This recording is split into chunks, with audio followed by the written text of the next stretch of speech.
And I only hope that many of them also remember his not only his existence but also his ideas and his ideals. Whether you have a tableau from one side or from another, I think it's better if they compete honoring him than not honoring him at all.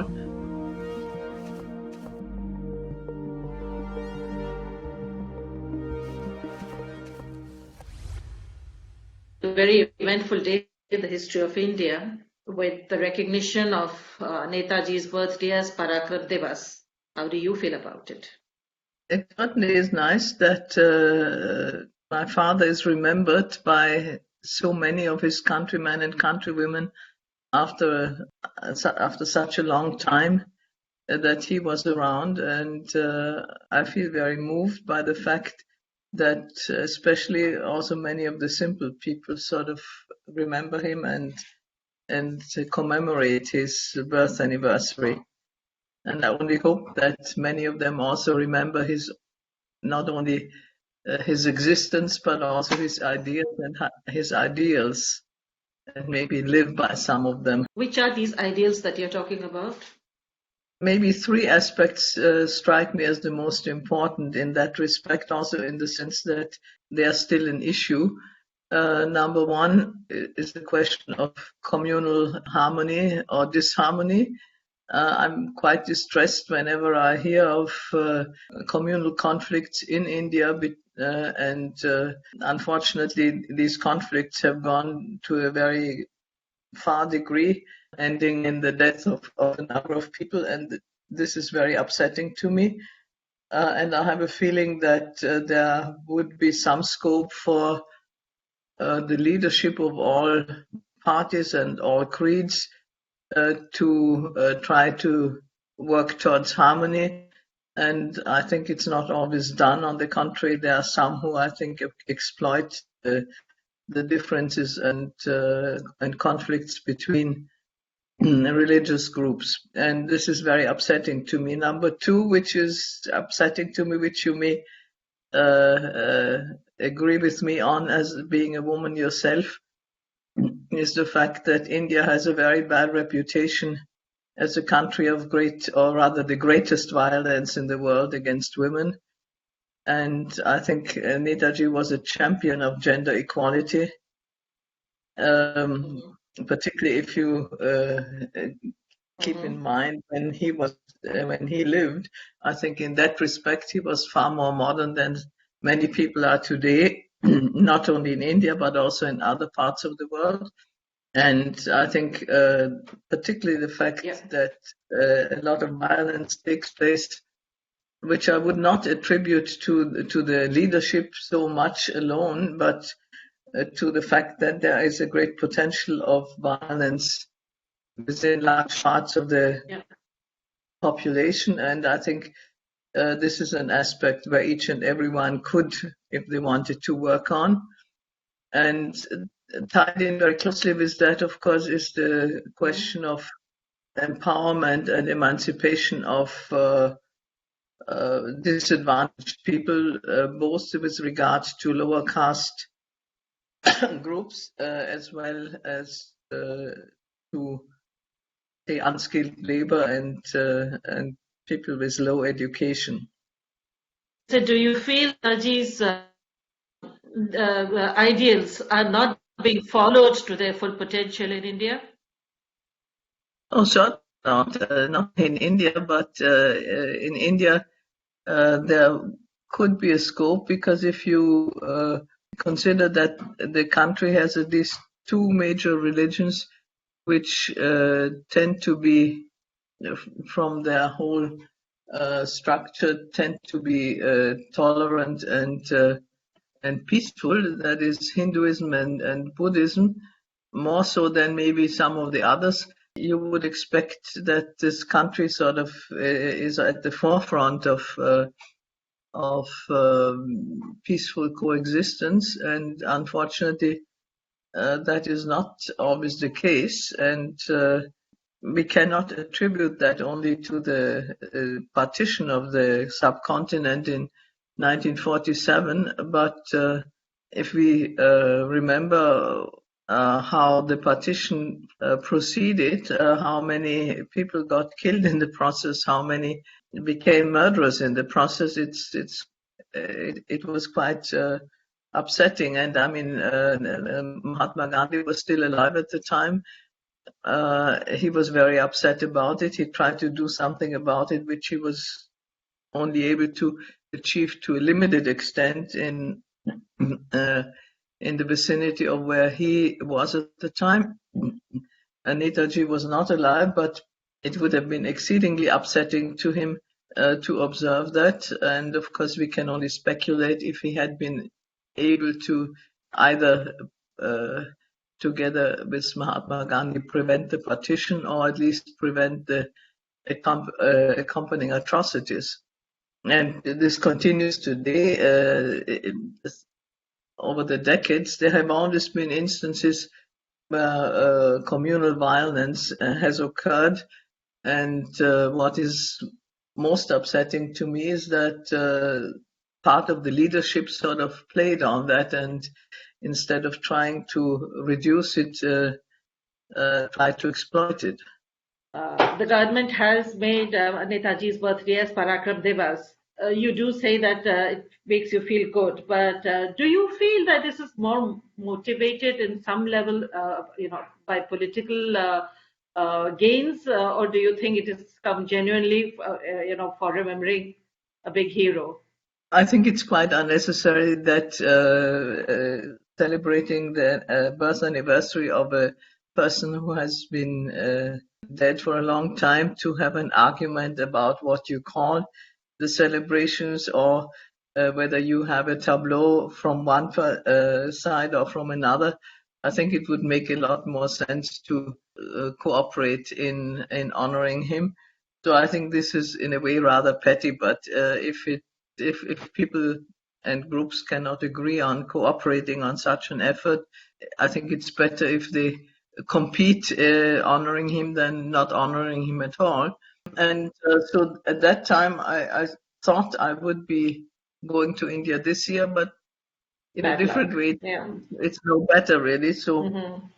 but if you look at the instances, for example, this controversy about the Netaji and Bengali freedom fighters tableau, which Chief Minister Banerjee had offered, and which was turned down by the central government. It was rather puzzling. And when I heard about it first, I said, well, maybe they had some other plans, and that's why they didn't want to accept the tableau. And Hmm. then, in fact, it turned out that there was some story about a tableau which supposedly the central government had. And it struck me a bit as if it was sort of a last minute thing, that they were surprised by the Bengal offer of the tableau, and then thought, well, we have to do something, Hmm. and came up with those things which could be done at rather short notice. Yeah. But quite apart from that, I was very pleased about the fact that Netaji's statue should be put up in the place at India Gate, because it's a very prominent place, and I certainly feel that it befits him and all that. And there's really only one other person I would consider to who would be entitled to occupy that position, and that's of course Mahatma Gandhi. Hmm. But so I think this should be nice, and of course modern technology allowed a quick installation via hologram. Hmm. And so let's see what the actual statue will look like. But I think that was very appropriate, and I really don't know whether it was sort of organized at the last minute, but it had Feels a good. slight quality of that. Right. Ma'am, there are certain aspects of Netaji's legacy which are not that comfortable. He did team up with Hitler. Um, is that a reason why he hasn't really, it's It's a little difficult to It is evoke him all difficult. the time. And how do you deal with it, ma'am? These aspects of his life. Well, it certainly is a difficult aspect, and it may have been one of the reasons why some people were sort of hesitant to recognize his contribution. I mean, there's even today there are some who Yes. said, "Well, we don't want to have anything to do with him." There are people who sort of welcomed him, and we don't like that. But if you think, I'm a social democrat myself, so and I live in Germany, so I lived through this very difficult confrontation with history in a very direct way, because in Germany, of course, this is let me put it that way, it's something that is a very widespread thing in so far that in many families you have confrontation very often between generations, that some of the young or middle-aged asked their elders, that what did you do at the time? What did you know at the time? And there are quite a number of families who are very upset to find out that their grandfathers or whatever were actively involved in the Nazi. I mean, that they were involved in the Nazi movement was not so surprising. It was a war, and soldiers were called up to fight. And if there is a war, it's not a matter of choice and being a conscientious objector. You were shot if you didn't go. But it's a very real confrontation, and you have these different trends, some still sort of adhering to some of the old fascist ideas and others not. So I'm quite aware of this problem. If you look at Netaji's thinking and his ideas, he certainly was not a fascist, but historically speaking, ask yourself if he wanted to get any support for India's struggle for freedom, where could he have turned to? It was only the countries who were at war with Britain at the time who potentially could be willing to support India. And his first choice was the Soviet Union, which I would consider was, as far as ideas and practices, was just as horrible as Germany, and moreover, ideologically more acceptable maybe, but the Soviet Union was not willing to support India at the time. And then, of course, it turned out that it also would have been difficult, because when Germany attacked the Soviet Union and drew them into the war actively, they ended up on Britain's side of the conflict. So the Soviet Union was out too. The other question is, if you consider which country might have had an alternative objective of trying to subjugate India, the Soviet Union was a more dangerous candidate than Germany, because there was a greater vicinity. And of course, we learned much later than 1939 that there was a secret document or addendum to the Hitler-Stalin Pact of 1938-39, which sort of included an agreement that the Soviet Union was granted the control of India, so to say, by these two powers. So it was a very difficult situation, and ultimately, I think it ended up that only these three countries, Germany, Italy, and Japan, could possibly be willing to work against Britain. And so you call it a pact with the devil, but the choice of devils was not great. You have been able to kind of understand or rationalize why he took the decisions he did. Yes, I just don't see an alternative. I mean, there would have been an alternative. That is, stay in India, stay in jail, and do nothing. like the rest of the leadership of Congress and the independence movement. Yeah, of course, part of that leadership took a position which my father never would have taken. That is willingness to sort of collaborate with the British. There were some who said, well, we will support your position in the war if you grant India independence after the end of the war. Yeah. Which ended nowhere. I mean, the leader was jailed and they were not sort of embraced with open arms. And he could have joined in that, but I think collaboration with the British was just not in his makeup of mind. Ma'am, how much of their grandfather's legacy do you see in your children and your... I think they're quite aware of that. Maybe they are not all that well informed, but they're proud of the role their grandfather played, and they certainly try to learn about it and read about it and talk to people about it.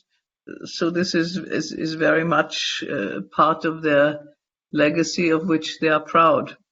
They haven't never used their legacy. They haven't used the Bose name. No, not really. I mean, this is one advantage of living away from India, that we can live our own lives and not the reflected glory or whatever of my father, their grandfather, their great grandfather, and we can sort of form our lives in our own way.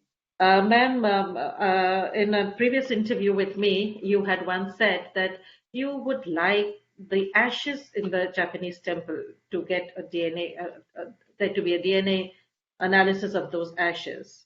Have you made this request to the present government? Well, I had planned to go to India and take an interview with the Prime Minister to do so. But for a number of reasons, this didn't come about, and of course, right now is not at all possible. But I intend to do that and hopefully get ahead in that. In fact, I think there should be old agreements we found between, or rather say by the relevant institutions, that is Renkoji Temple, Japanese government and the Indian government, to be amenable to DNA tests, because the temple would, I mean, I could sort of ask the temple do it and forget about everyone else. I want it done, but I think they would not be willing to go ahead without their own government, and the Japanese government would not go ahead without the Indian government's agreement on that. And the problems involved are understandable. I mean, the Indian government had nothing to gain so far by bringing back the remains, because there was a controversy about it. Yeah. But I think slowly, first of all, some of the people who would not believe that, I mean, the relevant people who would not believe that my father died in the plane crash in 1945 have passed away. Others have come to realize that the alternative stories are nonsense. And so I think it would be a bit easier. But in the past, I'm quite sure even members of my own family would have opposed bringing back the remains. And I think everyone is agreed by now, as far as I'm aware of in our family, that we should have a DNA test. And I think if the outcome is, of course, if there is an outcome, one has to say DNA tests require the extraction of DNA, and in charred remains, that may or may not be possible. Right. But the technology has improved over the years. Yeah. So I think by now we have a better chance that DNA will be extracted than we had, say, 10 years or 15 years ago. So I'm quite hopeful in that respect, because there are relatively large bones and teeth even, and in that it's not only ashes, it's remains. So it should, or it could be possible, let's put it that way. And if that is the case and turns out the way I expect it to turn out, then at least the rational people who have been denying that fact should be convinced, and it should be a less controversial issue. Mm-hmm. Of course, you will always have some people who don't believe things, and I think you have any number of things. In fact, the corona situation is a good example of what nonsense people believe. So there is a potential that it could be solved, and certainly my oldest son also keeps pressing me, said, get a closure on this. I don't want to inherit that problem. Mm-hmm. And let's see whether under the circumstances, now that we are used to having more virtual communication, something could be done without Having to personal. go to India. Yeah. And of course, I think the most crucial one will be the Japanese government, because uh, ultimately, I mean, the remains are there, and the temple, I think, was amenable to have the. I mean, they always wanted the remains to go back to India, also for religious reasons. But I think what they might want to do is keep a small part of the remains and keep them at the Right. temple.